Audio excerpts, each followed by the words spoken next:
안녕하세요. 마음의 평안과 삶의 지혜를 나누는 시간입니다.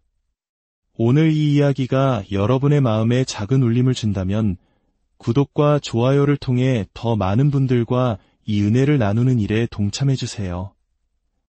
여러분의 작은 클릭 하나가 누군가에게는 큰 위로와 희망이 될 수 있습니다. 여러분의 삶에 하나님의 축복이 가득하기를 먼저 기도합니다. 우리 중 많은 이들이 어떤 일을 끝마치지 못하는 가장 큰 이유는 아이러니컬하게도 시작조차 하지 못하기 때문입니다. 우리는 너무나 거대한 그림 앞에서 압도당하고 정작 내디뎌야 할 작고 사소한 첫걸음을 떼지 못하곤 합니다. 새해 다짐으로 세웠던 다이어트 계획, 외국어 공부, 혹은 새로운 사업 구상까지 원대한 목표는 있지만 어디서부터 어떻게 시작해야 할지 막막해서 결국 시작을 미루다 포기해버린 경험 다들 한 번쯤은 있으실 겁니다. 오늘 우리는 성경 속 한 인물의 이야기를 통해 하나님께서 우리를 새로운 방향으로 이끄실 때 그 첫걸음을 내디딜 수 있는 믿음을 발견하고자 합니다. 이 이야기가 여러분의 삶에 놀라운 변화를 가져오는 시작점이 되기를 소망합니다. 우리가 살펴볼 이야기는 구약 성경의 느헤미야서입니다. 먼저 그 배경을 잠시 설명해 드릴게요. 하나님의 백성인 이스라엘 민족은 오랜 시간 동안 하나님께 불순종했고 그 결과 나라는 바빌로니아 제국에 의해 멸망당했습니다. 그들의 신앙의 중심지였던 예루살렘 성전은 무너졌고 자존심과도 같았던 성벽은 불타버렸으며 수많은 백성들은 포로로 끌려갔습니다. 상상해 보십시오. 나라를 잃고 삶의 터전과 신앙의 구심점마저 모두 잃어버린 백성들의 절망감을 말입니다. 그로부터 무려 140년이라는 긴 세월이 흘렀습니다. 일부 백성들이 고향으로 돌아왔지만 그들을 맞이한 것은 여전히 폐허로 남아있는 예루살렘의 모습이었습니다. 그들은 낙담했고 수치스러워했으며 재건을 시도했지만 아무런 진전도 없었습니다. 바로 그때 하나님께서는 한 사람, 느헤미야라는 인물의 마음에 거룩한 부담감을 심어주셨습니다. 그는 먼 타국에서 이 소식을 전해 듣고는 이렇게 생각했습니다. 이것은 옳지 않다. 이곳은 하나님의 도성이고 우리는 하나님의 백성이다. 더 이상 이대로 방치해 둘 수는 없다. 내가 살아있는 한 결코 좌시하지 않으리라. 이 거룩한 부담감이라는 표현을 기억해 주십시오. 어쩌면 여러분의 마음속에도 이미 이런 감정이 자리하고 있을지 모릅니다. 세상의 불의를 보며 마음 아파하거나 도움이 필요한 이웃을 보며 안타까워하는 마음. 누군가는 저 일을 해야만 하는데 라고 생각하다가 어느 순간 어쩌면 그게 바로 나일지도 몰라라는 생각으로 바뀌는 바로 그 마음입니다. 어쩌면 이는 우리 역사 속에서 국채 모상운동에 참여했던 평범한 시민들의 마음과도 같을 것입니다. 나라의 위기 앞에서 누군가 하겠지가 아니라 내가 해야겠다고 나섰던 그 마음 말입니다. 여러분의 마음을 아프게 하는 그것, 여러분의 가슴을 뛰게 하는 그 거룩한 부담감이 바로 하나님께서 여러분을 이끌고 계신 방향일 수 있습니다. 그런데 흥미로운 점은 느헤미야는 성벽을 재건하기에 가장 부적합해 보이는 사람이었다는 것입니다. 그는 건축가도 장군도 아니었습니다. 그의 직업은 왕의 술 관원이었죠. 왕에게 술을 올리기 전 독이 들었는지 먼저 맛보는 목숨을 담보로 하는 직업이었습니다. 그런 그가 어떻게 거대한 성벽 재건 프로젝트를 이끌 수 있었을까요? 아마 그 자신도 내가 과연 이 일을 할 수 있을까? 라고 수없이 되물었을 것입니다. 하지만 하나님께서는 종종 가장 예상치 못한 인물을 통해 당신의 일을 이루십니다. 중요한 것은 능력이 아니라 하나님의 부르심에 순종하려는 마음입니다. 하나님께서 여러분에게 거룩한 부담감을 주셨다면 그것은 여러분을 신뢰하시기 때문입니다. 느헤미야는 가장 먼저 무엇을 했을까요? 그는 무릎을 꿇었습니다. 그는 자신의 부담감을 가지고 하나님 앞에 나아가 간절히 기도했습니다. 하늘의 하나님, 위대하고 두려우신 주여, 이 종의 기도를 들어주소서.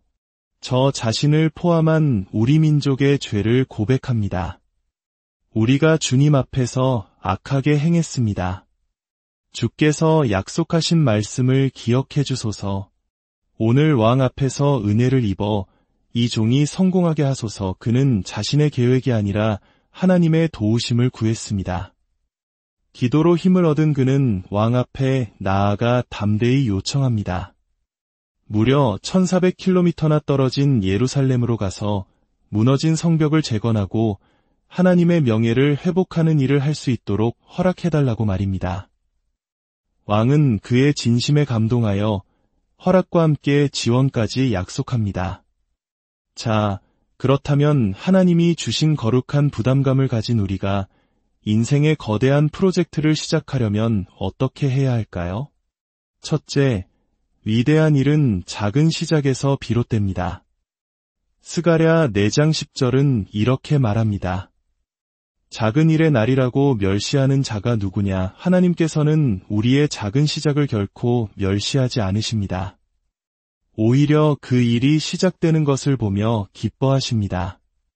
아기가 첫걸음마를 뗄 때를 생각해 보세요.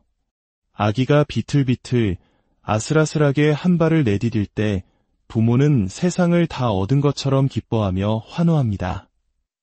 아기가 넘어졌다고 해서 그것밖에 못하냐며 꾸짖는 부모는 없습니다. 오히려 괜찮아, 다시 일어나보자라며 격려합니다.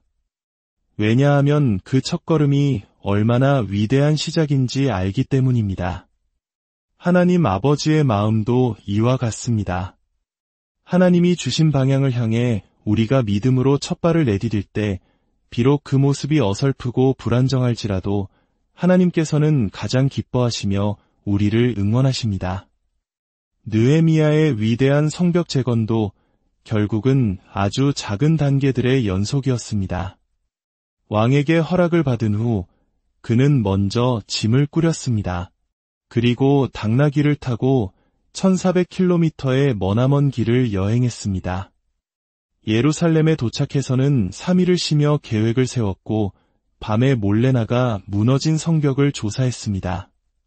그리고 마침내 백성들을 모아 하나님의 비전을 나누고 함께 첫 번째 돌을 놓았습니다. 그들은 한 손에는 연장을, 다른 한 손에는 무기를 들고 반대자들의 위협에 맞서며 일을 계속했습니다. 위대한 완성은 결국 짐을 싸는 아주 작은 행동에서 시작되었던 것입니다. 중요한 것은 이것입니다. 여러분은 일을 끝마칠 믿음까지 가질 필요가 없습니다. 그저 시작할 믿음만 있으면 됩니다. 성벽 전체를 완성하는 모습을 상상할 필요는 없습니다. 단지 첫 번째 돌 하나를 놓을 믿음만 있으면 충분합니다. 하나님께서는 모든 세부 계획을 미리 보여주시지 않습니다. 그저 방향을 알려주시고 우리가 믿음으로 한 걸음 내딛기를 기다리십니다. 20여 년 전 한 젊은이가 있었습니다. 그는 기존과는 다른 방식으로 사람들에게 다가가는 교회를 꿈꿨습니다. 어떻게 교회를 시작해야 할까? 막막했지만 그는 친구 몇 명과 함께 자신의 집거실에 모이는 것부터 시작했습니다. 그리고 며칠 후 동네에서 조깅을 하다가 우연히 만난 이웃의 제안으로 댄스 스튜디오로 개조된 작은 차고에서 첫 예배를 드리게 되었습니다. 그들이 가진 것은 침례교회 주일학교에서 빌린 의자 몇 개와 기증받은 낡은 OHP 프로젝터가 전부였습니다. 찬양 가사는 차고 문에 비춰졌고 마약 거래를 하다 손가락 하나를 잃고 회심한 친구가 어설프게 OHP 필름을 넘겨주었습니다. 모든 것이 엉망진창이었지만 동시에 그 무엇보다 경이로운 순간이었습니다. 그 차고에서의 작은 시작이 훗날 전 세계 수많은 사람들에게 영향을 미치는 거대한 사역으로 성장할 것이라고 누가 상상이나 했을까요? 그 젊은이에게는 수십만 명을 감동시킬 믿음은 없었을지 모릅니다. 하지만 그는 낡은 프로젝터의 전원을 켤 믿음, 차고에 모인 몇 사람 앞에서 말씀을 전할 믿음은 있었습니다. 여러분, 큰 꿈을 꾸십시오. 하지만 시작은 작게 하십시오. 가장 중요한 것은 시작하는 것입니다. 둘째, 시작했다면 그 다음 한 걸음을 내디드세요. 작게 시작한 후에는 멈추지 않고 다음 걸음을 내딛는 것이 중요합니다. 느헤미야가 성벽 재건을 시작하자 산발락과 도비야 같은 이들이 나타나 그를 조롱하고 비웃었습니다. 왕에게 반역하려는 것이냐? 라며 그들을 위협했습니다. 하나님의 뜻을 따라 움직일 때 이처럼 예상치 못한 저항과 어려움이 찾아오는 것은 어쩌면 당연한 일입니다. 하지만 느헤미야는 멈추지 않았습니다. 그는 하늘의 하나님이 우리를 형통하게 하시리니 그의 종들인 우리가 일어나 건축하려니와 라고 선포하며 다음 돌을 쌓아 올렸습니다. 한 걸음을 내디뎠다면 하나님의 인도하심을 믿고 또 다른 한 걸음을 내딛어야 합니다. 어쩌면 여러분의 거대한 목표는 20kg을 감량하는 것일 수 있습니다. 그 시작은 헬스장에서 러닝머신 위에 올라서는 첫걸음, 그리고 눈앞에 달콤한 케이크를 밀어내는 작은 결심일 것입니다. 그리고 그 다음 날도 한 걸음씩 나아가다 보면 어느새 여러분은 훨씬 더 건강해진 자신을 발견하게 될 것입니다. 어쩌면 여러분의 목표는 빛에서 벗어나는 것일 수 있습니다. 그 시작은 불필요한 외식을 한번 줄이고 5,000원짜리 커피를 마시지 않고 안 쓰는 물건을 중고로 파는 작은 행동일 것입니다. 그렇게 한 걸음씩 나아가다 보면 어느새 여러분은 경제적 자유에 훨씬 더 가까워져 있을 것입니다. 하나님과 더 가까워지고 싶다는 목표도 마찬가지입니다. 그 시작은 아침에 눈을 뜨자마자 스마트폰을 보는 대신 성경 어플을 켜서 말씀을 읽는 작은 습관일 수 있습니다.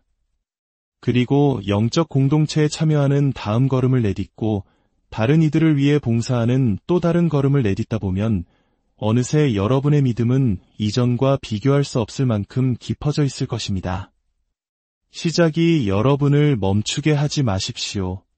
시작하지 않으면 결코 끝마칠 수 없습니다. 성 프란체스코는 이렇게 말했습니다. 필요한 것을 하기 시작하라. 그 다음엔 가능한 것을 하라. 그러면 어느새 당신은 불가능한 것을 하고 있는 자신을 발견하게 될 것이다. 느헤미야와 백성들은 놀랍게도 단 52일 만에 성벽 재건을 완수했습니다.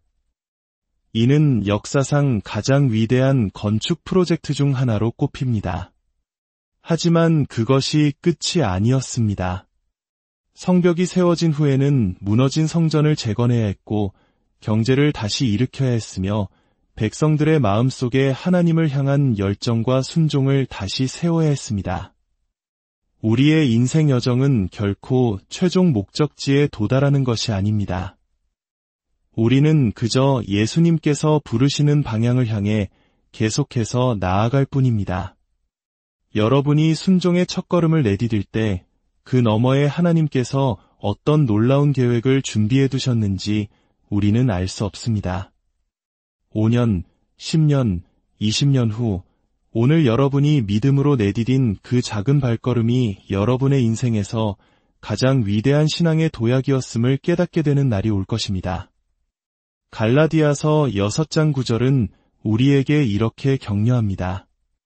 우리가 선을 행하되 낙심하지 말지니 포기하지 아니하면 때가 이름에 거두리라.